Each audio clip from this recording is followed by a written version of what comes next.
ଅନ୍ୟପକ୍ଷରେ ପୂର୍ବତନ ମୁଖ୍ୟମନ୍ତ୍ରୀ ଗିରିଧର ଗମାଙ୍କ ପତ୍ନୀ ପୂର୍ବତନ ବିଧାୟିକା ହେମା ଗମାଙ୍ଗ ଆସନ୍ତା 7 ତାରିଖରେ କଂଗ୍ରେସରେ ସାମିଲ ହେବେ ବୋଲି ଘୋଷଣା କରିଛନ୍ତି।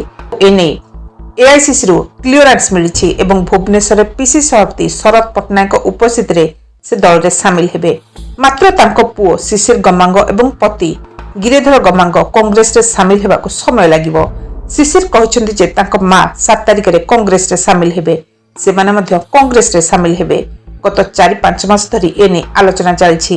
ଗାନ୍ଧୀ ପରିବାର ଏବଂ ଏଆଇସିସି ପକ୍ଷରୁ ମଧ୍ୟ ସେମାନଙ୍କର ଘର ବାହୁଡାକୁ ସବୁଜ ସଂକେତ ମିଳିଛି।